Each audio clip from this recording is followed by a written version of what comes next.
26 जुलाई 2018 रात का समय था। सड़कों पर सन्नाटा पसरा हुआ था। इसी बीच कुछ 3 से 4 लोग एक आदमी जिसके हाथ बंधे हुए थे उसको विदाउट टी शर्ट और शर्ट गाड़ी में डालते हैं और उसे एक सुनसान जंगल के बीचों बीच लेकर पहुंचते हैं। इन लोगों के पास अलग अलग हथियार थे, जैसे गन, चाकू, डंडे और भी बहुत कुछ। जंगल में आते ही ये लोग उस आदमी को सीधा लेटाते हैं। वो रो रहा था, गिड़गिड़ा रहा था, अपनी जान की भीख मांग रहा था, लेकिन किसी ने एक नहीं सुनी। एक ने हाथ में फोन लिया और वीडियो शूट किया, दूसरे के हाथ में बंदूक थी और तीसरे के हाथ में चाकू, और उसने इसी चाकू से जमीन पर पड़े इस शख्स का पूरा शरीर खोल कर रख दिया। उसके जिंदा रहते सभी इंटरनल ऑर्गन्स बाहर निकाल दिए गए। वो दर्द से तड़प रहा था, चिल्ला रहा था, करा रहा था, लेकिन कोई नहीं रुका और हैवानियत की सभी हदें पार करते हुए इन लोगों ने उसके जिंदा रहते ही उसका दिल तक बाहर निकाल दिया। लेकिन क्यों और कौन थे ये लोग? आखिर क्यों इस शख्स के साथ इतनी हैवानियत बरती गई? क्या सच में इंसान इस कदर शैतान बन गया है कि एक इंसान को इतनी बेरहमी से मारे? क्या गलती थी इस शख्स की? और CJNG क्या है जिसका इस आदमी ने जिक्र किया? क्या सच में यह आदमी खुद भी इतना ही क्रूर था? क्या थी इस शख्स की पिछली जिंदगी जो इसके भयानक अंत की वजह बनी? क्या होते हैं ये कार्टेल ग्रुप्स? कौन है CJNG का मास्टरमाइंड? क्या है इस केस फाइल की असली वजह? ऐसे ही कई सवालों के जवाब जानने के लिए वीडियो के आखिर तक बने रहिए और चैनल पर नए हैं तो प्लीज सब्सक्राइब करके बेल आइकॉन प्रेस कर लीजिए।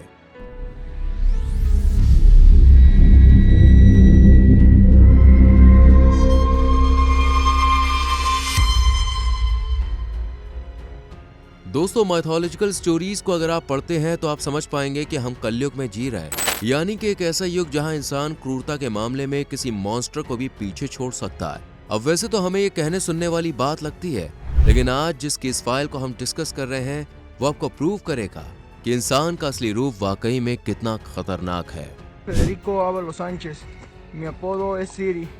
Trabajo para el cartel Jalisco Nueva Generación. Me desempeño vendiendo droga y como sicario. Trabajo en compañía del Barzón, de Benja, de la Guayabita y del Rábano. Nos apoya Rodrigo Tejeda, Armando Tejeda y Rodrigo Sánchez, el actual presidente de Zaguayo। अभी आपने clip में जिस शख्स को देखा वो कोई और नहीं बल्कि वही है जिसका जिक्र हमने अभी किया। ये शख्स अपने आप को एल सिरी कार्टेल बता रहा है और किसी CJNG ग्रुप के लिए काम करता है ऐसा भी कह रहा है। लेकिन 26 जुलाई 2018 की सुबह 6 बजे तक यही शख्स फेडरिको एवालोस सैंचेज हुआ करता था। पर यह कैसे मुमकिन है कि सुबह का फेडरिको शाम को एल सिरी कार्टेल बन गया? ये मामला सुलझाने के लिए हमें थोड़ा पीछे यानी 2009 में जाना होगा, जब नेमेसियो ओसेगुएरा सर्वेंटेस उर्फ एन मिंचो नाम का शख्स ज्वेलिस्को न्यू जनरेशन कार्टेल यानी CJNG ग्रुप की नींव रखता है। एन मिंचो असल में बहुत सारे पैसे कमाना चाहता था, जिसका एकमात्र जरिया उसे ड्रग पैडलिंग में नजर आया। इसलिए उसने CJNG कार्टेल ग्रुप की स्थापना की ताकि ड्रग्स की हेरा फेरी करके वो जितना चाहे उतना पैसा बना सके। लेकिन पैसा बनाने की ये ललक कब सनक में बदल गई पता ही नहीं चला और CJNG ग्रुप ने पूरे मैक्सिको पर राज करने के लिए दहशत फैलानी शुरू कर दी। लोगों को मारना, पीटना, उन्हें किडनैप करना, फिरौती मांगना, अवैध वसूली करना, ये सब इस ग्रुप के लिए आम बात हो गई। और CJNG को मैक्सिको का सबसे खूंखार, खतरनाक और क्रूर कार्टेल ग्रुप माना जाता है।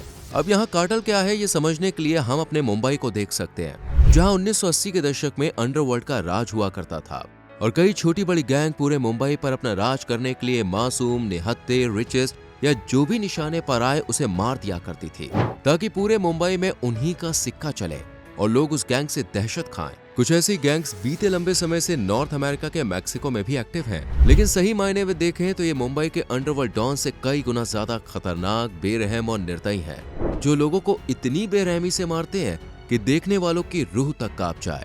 और ये ऐसा इसलिए करते हैं ताकि मैक्सिको, अमेरिका और इवन दुनिया में भी लोग ये देखें कि कार्टेल कितने ज्यादा खूंखार होते हैं। आज पूरे मैक्सिको में ऐसी सैकड़ों कार्टेल गैंग्स हैं और हर गैंग का यही मोटो है कि वो पूरे मैक्सिको पर राज करे। इसलिए कार्टेल गैंग आपस में भी भिड़ती रहती है। जब भी एक कार्टेल गैंग के हाथ दूसरी गैंग का सदस्य लगता है तो वो उसे बड़ी बेरहमी के साथ मौत की नींद सुला देते हैं। इसलिए जितने भी कार्टेल ग्रुप्स के सदस्य हैं, सीधे शब्दों में कहें तो गुंडे हैं, वो अपनी पहचान छुपा कर रखते हैं। अपना असली नाम, फैमिली, सब कुछ बाहरी दुनिया से अलग रखते हैं ताकि उनकी गलतियों की सजा उनके परिवार को ना मिले। यही प्रोसेस फेडरिको भी फॉलो कर रहा था, लेकिन 26 जुलाई 2018 की सुबह घर से बाहर निकलना उसके लिए भारी पड़ गया। सुबह के तकरीबन 6 बजे होंगे। फेडरिको जल्दी उठा, फ्रेश हुआ और फिर गाड़ी लेकर निकल गया। सुबह सुबह का समय था तो लोग भी ज्यादा सड़कों पर थे नहीं। मौसम में थोड़ी ठंडक थी और इक्का दुक्का गाड़ियां सड़क से गुजर रही थी।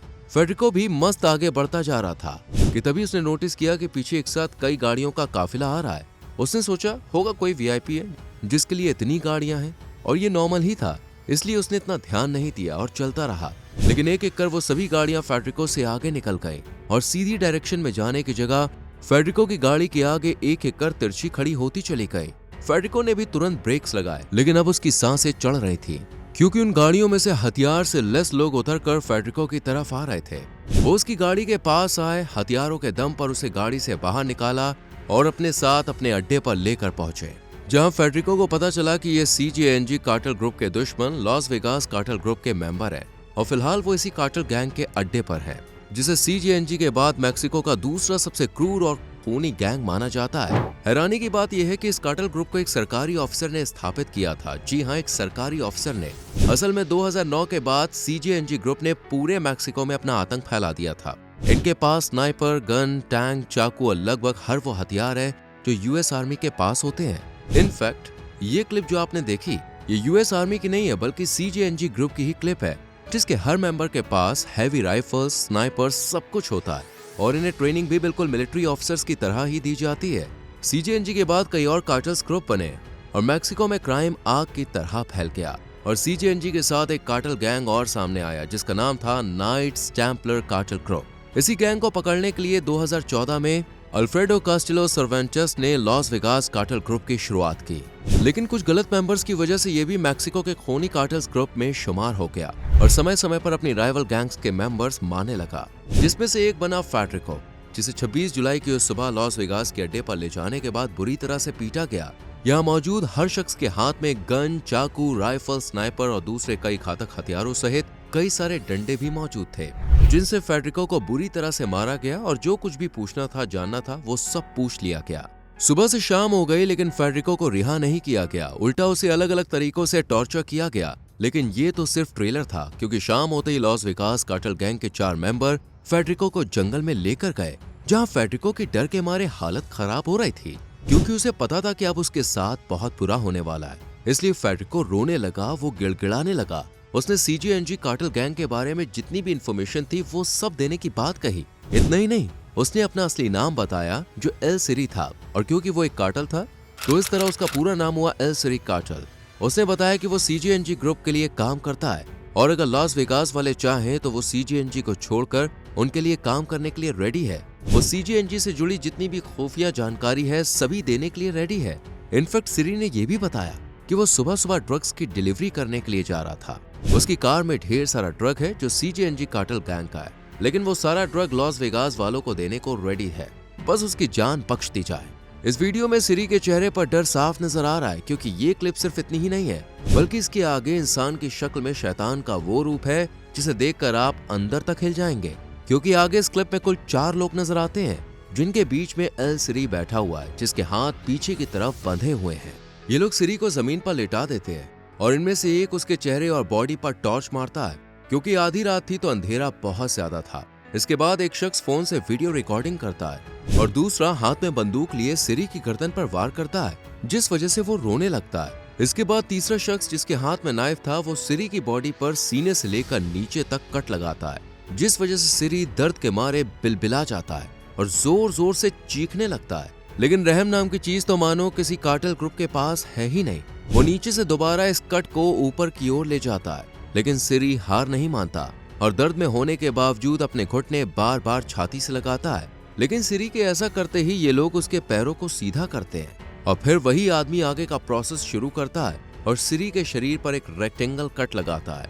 उसके बाद उसके फ्लैश को बॉडी से अलग कर दिया जाता है। ये इतना भयानक मंजर था जिसे लफ्जों में बयां नहीं किया जा सकता, क्योंकि इस वक्त सिरी की बॉडी के अंदर का एक एक अंग साफ साफ दिखाई दे रहा था, जिसमें उसकी किडनी, लिवर, लंग्स, यहाँ तक कि उसका दिल भी शामिल था। लेकिन ये लोग यही नहीं रुकते, बल्कि जिस जगह पर कट लगाया था वहां से अपना हाथ सिरी के शरीर के अंदर डालते हैं और एक एक करके सभी ऑर्गन्स को बाहर निकाल दिया जाता है, जिसमें सिरी का दिल भी था। और हैरानी की बात है कि जिस वक्त ये सब हुआ सिरी की सांसें चल रही थी। जी हाँ, वो जिंदा था और इस वक्त उसे कितना दर्द हुआ होगा, उसकी एक एक सांस कितनी कठिन रही होगी, वो कितना चीखा चिल्लाया होगा ये आप अच्छे से समझ सकते हैं।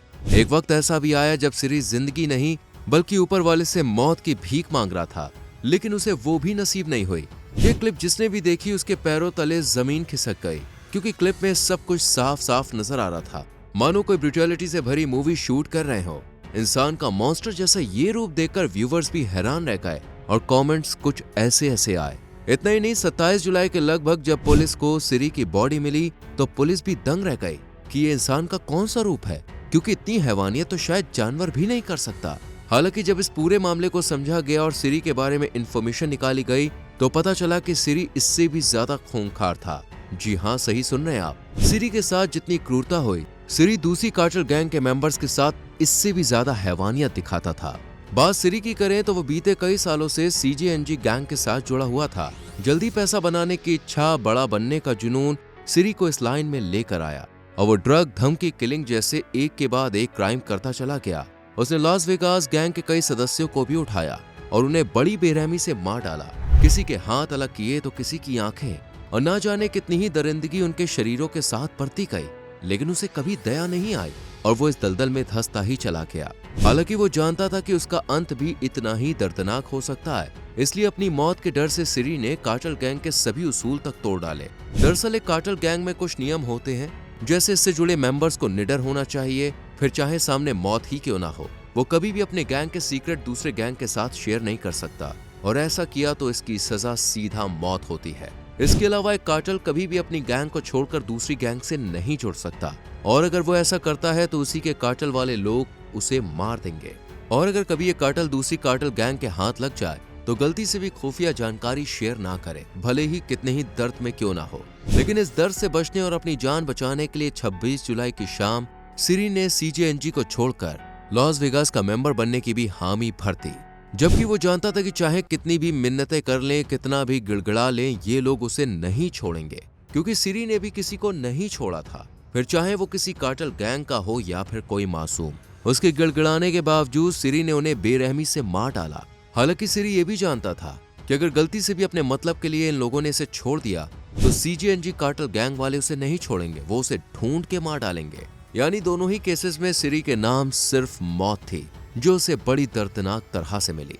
अब यूं तो ये पूरा मामला 2018 में हुआ था, लेकिन सिरी की ये वीडियो हाल ही में सोशल मीडिया पर किसी ने शेयर की और बीते कुछ समय से वीडियो लगातार सोशल मीडिया पर शेयर हो रही है।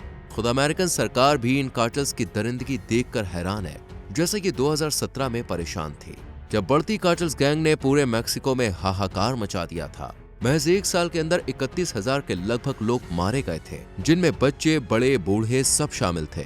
तब अमेरिकन सरकार ने कार्टेल्स गैंग को रोकने के लिए अलग अलग टीमें भी बनाई और काफी हद तक इन्हें कंट्रोल भी किया गया।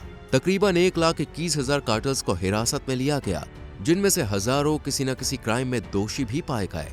आज भी सरकार की तरफ से कई टीमें इन गैंग्स को कंट्रोल करने के लिए एक्टिव हैं, और सिरी का वीडियो बाहर आने के बाद तो जैसे दुनिया भर में हलचल सी है, और अब पूरा मैक्सिको भी इन कार्टेल गैंग से छुटकारा चाहता है, क्योंकि इस तरह के एनवायरनमेंट में ना तो बच्चे सेफली स्कूल जा सकते हैं, ना ही बड़े काम पर। इसलिए लोगों की मांग है कि इन गैंग्स का जल्द से जल्द सफाया किया जाए और इनसे जुड़े हर मेंबर को हिरासत में लिया जाए, ताकि लोग एक सुरक्षित माहौल में सांस ले सकें। हालांकि इस बारे में सरकार क्या एक्शन लेगी, किस तरह से काम करेगी, ये तो आने वाला समय ही बताएगा। फिलहाल सिरी की वीडियो सोशल मीडिया पर वायरल है, लेकिन हम आपसे यही कहेंगे कि आप ये वीडियो ना देखें, क्योंकि इसमें दर्ज हैवानियत किसी हॉरर मूवी से ज्यादा खतरनाक है। इसलिए अगर आप ब्लड, फ्लैश और ट्रॉमेटिक सीन से जरा भी दिक्कत रखते हैं तो इस वीडियो को बिल्कुल ना देखें। बाकी सिरी के साथ जो हुआ उस पर अपनी राय कमेंट सेक्शन में जरूर लिखें और बताइए कि इससे पहले इंसान का मॉन्स्टर वाला ये रूप आपने देखा है क्या कभी। वीडियो पसंद आई हो तो लाइक और शेयर करके हमारे चैनल को सब्सक्राइब करें, बेल आइकॉन प्रेस करें। मिलते हैं आपसे अगली वीडियो में। Till then bye bye, take care.